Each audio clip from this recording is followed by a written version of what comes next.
Olá, boa tarde. Estamos começando agora o programa Tema Jurídico, um novo canal de comunicação do curso de Direito da Facisa. A partir de hoje, todos os sábados, ao meio-dia, nós temos um encontro marcado.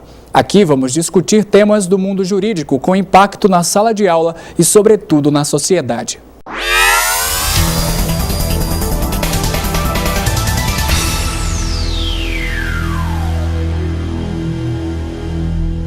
O programa de hoje vai abordar um tema polêmico, a Lei do Aviso Prévio Proporcional, prevista na Constituição de 88 e publicada em outubro do ano passado, com mais de 20 anos de atraso e muitas dúvidas. Para discutir a questão, estamos aqui no estúdio com os juízes do trabalho, Paulo Nunes e Davi Sérvio, ambos professores do curso de Direito da Facisa. Boa tarde, professores, sejam muito bem-vindos. Antes de iniciarmos a nossa conversa, vamos assistir a uma reportagem sobre a nova lei. Com 6 meses de vigência, a nova lei do aviso prévio ainda divide muitas opiniões. 23 anos após a criação do aviso prévio proporcional, a lei foi sancionada no dia 11 de outubro de 2011. A nova legislação causou uma série de discussões. Devido a grandes divergências na doutrina, muitas dessas questões aguardam respostas do Judiciário. A Lei nº 12.506/2011 regulamenta o aviso prévio proporcional ao tempo de serviço previsto no artigo 7º da Constituição Federal. De acordo com a nova legislação, o prazo do aviso prévio de que trata o capítulo 6º do título 4º da Consolidação das Leis do Trabalho, a CLT, será de 30 dias para os empregados que possuem até 1 ano de trabalho na mesma empresa, sendo que a esse prazo serão acrescidos 3 dias para cada ano de serviço prestado na mesma empresa, até o limite máximo de 60 dias. Assim, o aviso prévio pode variar de no mínimo 30 dias até no máximo 90 dias, dependendo do tempo de serviço do empregado. Damião trabalhou 8 anos em uma empresa como operador de máquinas. Na época em que cumpriu o aviso prévio, o período foi de 30 dias. Se seu desligamento do emprego fosse após vigorar a nova lei, ele teria cumprido 51 dias de aviso prévio. Para Damião, a legislação é bem-vinda. Ficou melhor que fica mais tempo para os trabalhadores, mais serviço, né? Dúvidas surgiram quanto à aplicabilidade das novas regras para aquelas situações em que o aviso prévio já estava em curso quando do advento da lei. As principais divergências quanto ao alcance da Lei nº 12.506/2011 são a sua aplicação ao empregado que pede demissão, o momento a partir do qual se acrescentam os 3 dias adicionais de aviso prévio, a aplicação retroativa da lei para os contratos extintos antes da entrada de sua vigência, a possibilidade de acumulação do aviso prévio especial assegurado na norma coletiva com o aviso prévio proporcional ao tempo de serviço. Em relação às lacunas da lei do aviso prévio proporcional, a Confederação Nacional da Indústria aposta nas negociações de acordo coletivo para acabar com as dúvidas. Já as centrais sindicais esperam do Supremo Tribunal Federal a última palavra com os esclarecimentos. O STF já tem várias ações para serem julgadas sobre o assunto ainda esse ano. Ok, vamos agora começar a nossa conversa com os juízes do trabalho, Paulo Nunes e Davi Sérvio. Vamos começar agora perguntando para o professor Paulo. Professor, foram 23 anos de demora esperando a regulamentação dessa lei. O que justifica essa demora e como os casos existentes ao longo de 2 décadas foram resolvidos até a publicação da lei? A norma do aviso prévio proporcional, previsto no artigo 7º da Constituição, é o que a gente chama de norma constitucional de eficácia limitada. Ela não tem aplicação direta enquanto não vier uma lei infraconstitucional que a regulamente. Então, na verdade, a Constituição prometia o aviso prévio proporcional, o legislador constituinte prometeu o aviso prévio proporcional ao tempo de serviço, sendo de no mínimo 30 dias, mas disse que quem regulamentaria isso seria o legislador infraconstitucional. E nós esperamos 23 anos para vir esta lei. Neste período todo, entre a Constituição e o advento da lei em outubro do ano passado, o aviso prévio permaneceu sendo de 30 dias, né, porque não havia a possibilidade, logo no início, com o advento da Constituição, se tentou fazer uma interpretação de que poderíamos ter o aviso prévio proporcional antes da regulamentação pelo legislador, estipulado pelo Judiciário. Mas logo, pouco tempo depois, o TST já afastou essa possibilidade. Então, até o advento da lei, era 30 dias.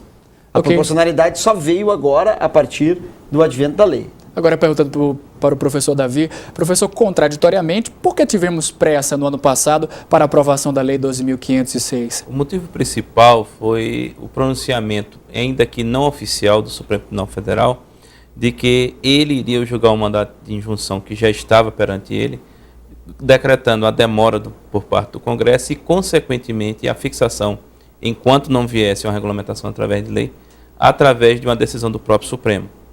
De forma que o Congresso Nacional passou a ter mais pressa na regulamentação da coisa e acabou saindo dentro do prazo que se previa para o ano passado a norma sobre o aviso prévio proporcional. Para aumentar ainda mais o nosso debate, vamos ouvir agora, assistir, ou melhor, a uma pergunta de um telespectador. Eu gostaria de saber o que mudou com a nova lei com relação ao aviso prévio. Professor Davi? Basicamente, na prática, para a vida normal do trabalhador, a mudança foi muito pequena, porque nós temos um problema muito sério no Brasil, que é a grande rotatividade do empregado da empresa. Na média, normalmente o empregado permanece, ao menos 80% dos empregados permanecem na mesma empresa por até 2 anos.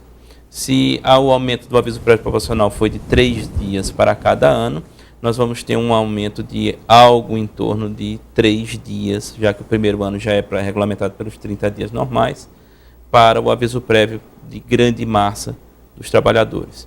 Outro problema é que ele teve uma limitação, no máximo 90 dias de aviso prévio, o que não vai de forma alguma impedir o empregador, que era essa a grande necessidade do aviso prévio proporcional, de demitir e nem ao mesmo tempo vai obrigá-lo a contratar ninguém por causa da manutenção de um aviso prévio maior ou menor, porque a diferença é muito pequena.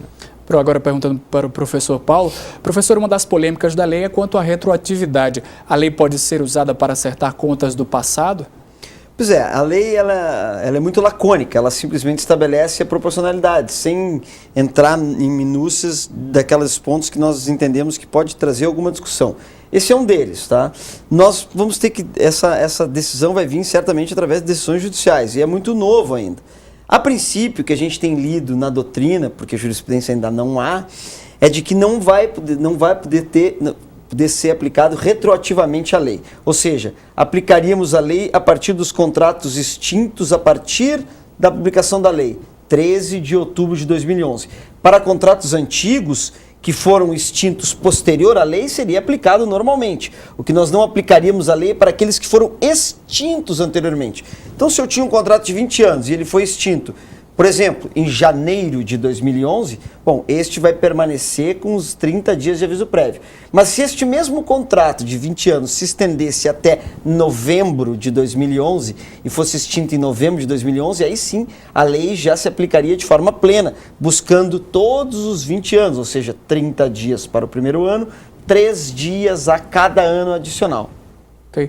Professor, o senhor acredita que o setor privado tem ampliado demissões para escapar dessas novas regras do tempo proporcional? Eu não acredito. Eu acho que é muito pouco.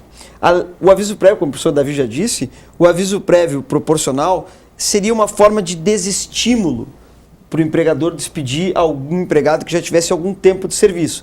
Ele pensaria o seguinte: bom, se eu tenho que indenizá-lo ou fazê-lo cumprir um aviso prévio de 30 dias, eu posso despedi-lo. Se isso se transforma em um prazo bem mais longo, ele seria uma espécie de desestímulo. A proporcionalidade que o legislador infraconstitucional trouxe, ela é uma proporcionalidade muito pequena.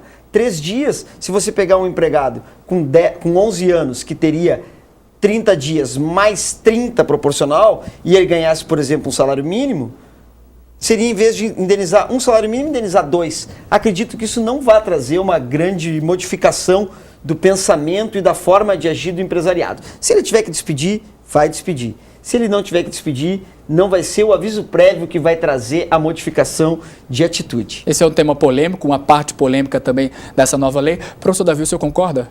Concordo, sim. Eu já tinha observado essa prática há muito tempo, em relação, inclusive, à indenização, que é muito maior que a multa de 40% do FGTS. Para um empregado que permanece muito tempo no trabalho, a multa de 40% do FGTS é muito mais vantajosa do que propriamente o aviso prévio. O aviso prévio vai ser um plus salarial muito pequeno, tá certo?